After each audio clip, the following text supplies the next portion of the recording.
Olá, meus amores. Estamos aqui voltando para essa nova etapa, tá certo? Sejam todos muito bem-vindos a essa nova etapa do nosso curso. Hoje a gente vai começar o módulo de terapia floral para crianças ou crianças em terapia floral. E para mim, esse é um tema muito especial. Não só como especialista pós-graduada em terapia floral, mas também especialista em educação holística e qualidade de vida. E como cirurgiã dentista e psicóloga, eu já atendi muitas crianças, então eu considero que eu tenho uma vasta experiência e é uma parcela da população que eu tenho muito prazer em atender, tá bom? Então, a terapia floral para crianças é um investimento no futuro. E por quê? Porque, de fato, a terapia com o sistema floral de Bach amplia a consciência. E aí, como terapeuta infantil, sabemos que quando os pais trazem uma criança para tratamento, geralmente acreditando que a criança é a portadora do problema por si só, esse é um momento em que temos uma enorme oportunidade de realizar um tratamento que eu diria sistêmico. É aquela oportunidade de mobilizar toda a família, ou então grande parte dessa família no processo, né? Tentando trazer a consciência, especialmente dos pais, de que a queixa, muito provavelmente, é apenas a ponta do iceberg que está aparente, né? Que temos de olhar para além do aparente. E se os pais eles ampliam suas consciências e aprendem a lidar com as questões deles próprios e da criança através da terapia, eles vão estar contribuindo para que essas crianças sejam futuros adultos mais harmonizados, tá? Principalmente se nós considerarmos que a infância, ela é uma fase determinante na formação da personalidade, ok? E aí vocês poderiam me perguntar, né? Kátia, por que que você está dizendo que essa fase ela é determinante na formação de uma peça da personalidade? Um dos motivos é que os primeiros anos de vida de uma criança é um momento em que ela está aberta a absorver tudo que está em seu entorno, sem grandes questionamentos. Tudo aquilo que ela ouve, que ela vê, e sempre interpretando de forma imatura e pode até chegar a integrar, né, em sua personalidade tudo o que acontece como verdades absolutas. Quer dizer, ela não exatamente o que acontece, mas a forma em que ela toma e que ela interpreta ser tomada como verdades absolutas, tá? E aí é exatamente é, nesse momento em que ela vai começar a construir a imagem que ela tem de si mesma e do mundo, né? E como consequência disso, pode surgir vai surgir, né? O seu modo de se relacionar com o mundo e com os outros. Outro motivo é que a criança ela não está pronta para se regular emocionalmente sozinha, diante daquilo que para ela pode ser um conflito. Veja bem, o que aparentemente para nós, adultos, né, pode não ser um conflito ou nada grave ou significativo para a criança, no seu nível de maturidade e no seu nível de sensibilidade, ela pode ter aquilo como um conflito, tá certo? E é, isso de se regular emocionalmente, ou seja, a capacidade de se autorregular, é um aprendizado que tem de ser conduzido por seus cuidadores, tá certo? Então, dependendo de como os seus pais, cuidadores ou pessoas próximas a essa criança, elas lidam com situações conflitantes delas mesmas, né? Quanto também da criança, essa criança ela vai se regular-se através, né? É, e a criança vai se regular e ela pode retornar ao estado de equilíbrio ao mesmo tempo em que ela vai adquirir recursos próprios de regulação. Ou então, ela não vai conseguir se corregular e não vai criar recursos de autorregulação que são necessários para lidar com seus conflitos futuros, ok? O, o que provavelmente vai acontecer é que se ela não consegue se regular, né, porque não houve uma corregulação, né, é, através dos pais, o que vai acontecer, a tendência é ela criar mecanismos de defesa, né, para evitar entrar em contato com esse conflito primário, né, que não foi, digamos assim, bem superado, né? E aí esse mecanismo de defesa, ele vai ser acionado sempre que algo que aconteça tenha algo de semelhante com a situação conflitante que não foi superada. Ou seja, as situações com algo que lembra a situação conflitante primária vai funcionar como um gatilho de alerta, né? E o seu sistema de defesa, né? Atuará imediatamente para sua proteção, para protegê-la daquilo que foi ameaçador em algum nível, em alguma época, tá? Então, a gente de repente pode imaginar uma criança, né, que diante de uma mínima frustração, por exemplo, quando lhe foi pedido que esperasse um pouco e que por imaturidade emocional, ela de repente se desespera e fica agressiva, né?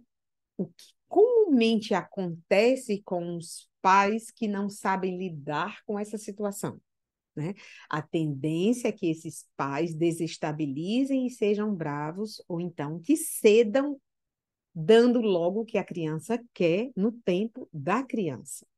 E aí, se eles fazem isso, se eles cedem, esses pais eles perdem a oportunidade de ajudarem a criança a aprender, por exemplo, a esperar. Agora, se eles são agressivos, né, e elas não vão, esses pais não vão estar atendendo ao quesito segurança, que é uma das necessidades básicas da criança. Se esses pais a agridem, ao invés de ajudá-la a se regular, a reconhecer e a controlar suas próprias emoções, eles não conseguem ensinar essa criança como lidar com amorosidade e a ter paciência diante de frustrações e conflitos. Enfim, eu acredito que vocês já compreenderam, né, que todo conflito é sempre oportunidade de aprendizado. Não é uma questão de não ter conflito, tá? É que os conflitos sejam solucionados, tá bom? E se vocês me perguntam, né, ou me perguntassem como os pais deveriam lidar com essas situações em que poderia, de repente, surgir, eu iria sugerir que, em primeiro lugar, o ideal, né, seria que os pais ou os cuidadores, né, mantivessem a calma. Eles poderiam ou não colocar essa criança no colo, porque o que é mais importante e fundamental é que eles falem baixo e com tranquilidade. Porque quando os pais eles não conseguem se manter regulados diante do que a gente pode chamar de surtos, né, de uma criança nessas situações, digamos, situações com potencial estressante, eles acabam gritando e são agressivos e só pioram toda a situação, não é isso? E aí, à medida que a criança se acalme, eles poderiam descrever para a criança a situação, acolhendo suas emoções, dizendo, por exemplo, eu compreendo que você ficou com raiva, ficou frustrado, porque não recebeu o que queria logo, né? Mas reagindo, gritando e esperneando, não vai conseguir o que quer. E todos nós podemos ficar cansados e estressados. E você ainda perde muito mais tempo para receber o que quer. Tá entendendo? Então, em seguida, esses pais podem oferecer também algum recurso para a criança, dizendo, por exemplo, para elas que sempre que ela sentir isso como desespero, raiva, pode ser situações de medo também, né? Para ela pegar bem muito ar e soprar bem devagarzinho, né? E que logo vai ficar tudo bem. Lembrando que precisa manter a calma.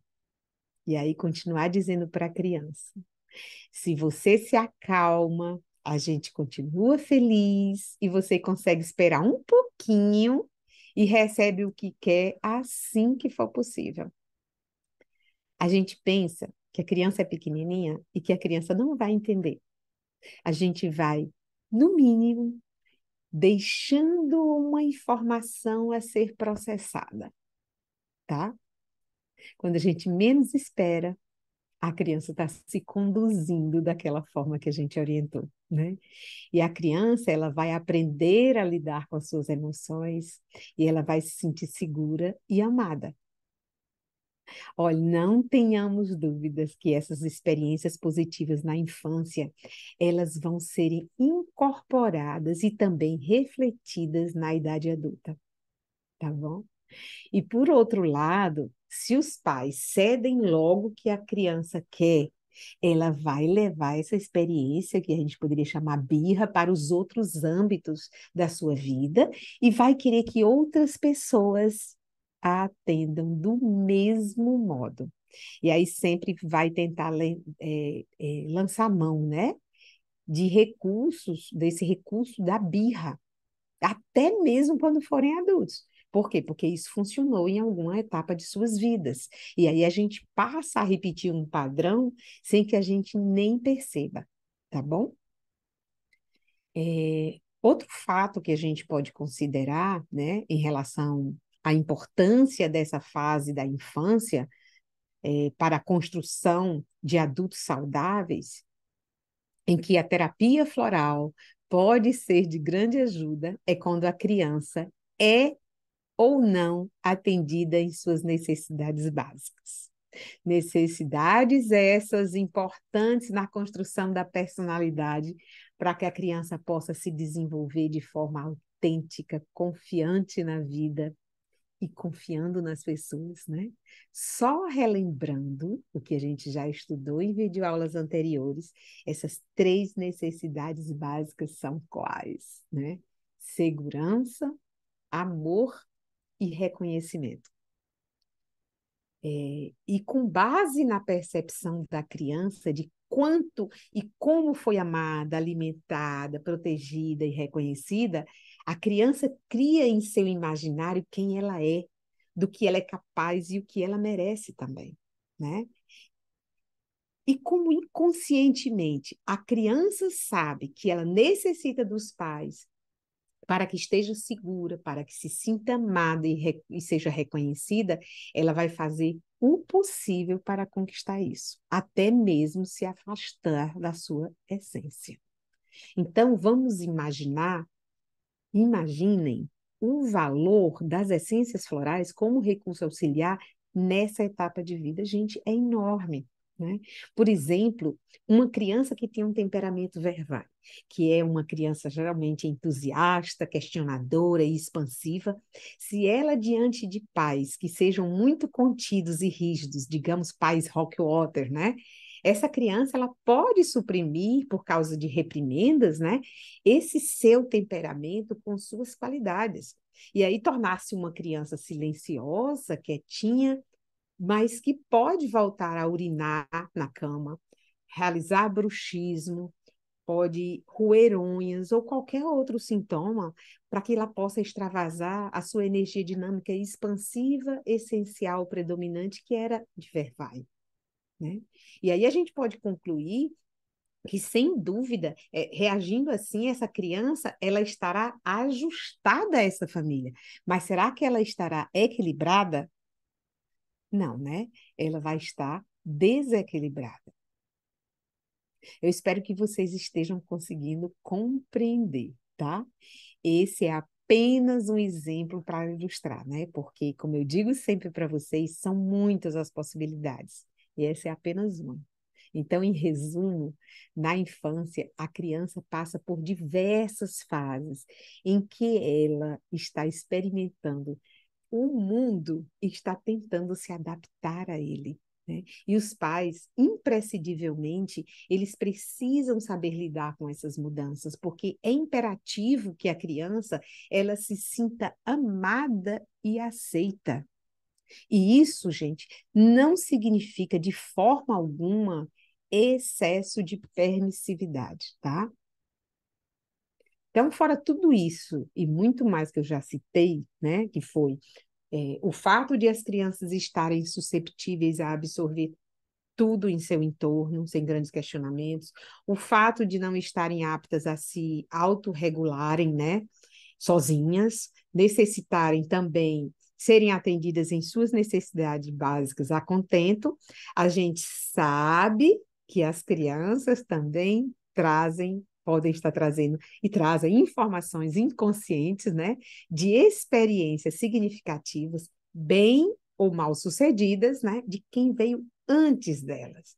Então, logicamente, que elas não são capazes de controlar ou reconhecer que não são vivências suas diretas. E isso vai exigir muito mais dos pais, porque para eles, determinados comportamentos das crianças são incoerentes diante dos fatos. E aí eles pensam que não tem razão de ser, né? E se sentem também perdidos, tá? Mas nós, como terapeutas, se nós temos a oportunidade, nós podemos esclarecer através, inclusive, da psicoeducação. A gente pode advertir que algumas vezes existem situações que estão além do aparente, né? Em que a criança ela necessita, e o mais importante é que ela seja acolhida, porque com certeza nem ela mesma sabe o que está acontecendo. E aí, assim, os pais eles vão ter mais facilidade em ajudar sua criança a dar nome às suas sensações e emoções, que é o mais importante, né? Que a criança também nomear o que a criança está sentindo. E é muitíssimo importante que a criança receba também a informação de que está tudo bem, que eles estão ali, que as amam e que tudo passa. Claro que enquanto oferecem essências florais que a gente possa ter indicado para elas, né? Então, a gente não pode ter dúvida, meus queridos terapeutas florais de crianças, que é isso que vocês vão ser, né? Ou estão se formando como tal, que através das essências florais e da psicoeducação, a gente pode ajudar pais e cuidadores a colaborarem de forma positiva para a construção da personalidade dessas crianças, que serão nossos futuros adultos, com visão de mundo mais holística, mais integrada, em que haverá respeito por eles mesmos, né? Por cada ser vivente e também pelo ambiente. Ou seja, nós, através de uma terapia floral bem conduzida, em momento oportuno, nós estaremos investindo no futuro, na construção de um mundo mais harmonioso. E nesse momento, eu espero que vocês respirem fundo e que comecem a pensar sobre a importância que foi essa fase em suas próprias vidas, através de suas experiências significativas na primeira infância e de seus cuidadores, né? Explorem isso, façam anotações e depois continuem assistindo os vídeos seguintes, né? E após essa breve introdução sobre a importância da terapia floral como recurso auxiliar na formação da personalidade da criança, nós vamos dar seguimento ao módulo A Criança em Terapia Floral, em aulas subsequentes, né? Mas nós vamos lá desenvolver alguns tópicos, né? Que seriam como as crianças respondem às essências florais, a importância dos pais e cuidadores no processo terapêutico com crianças.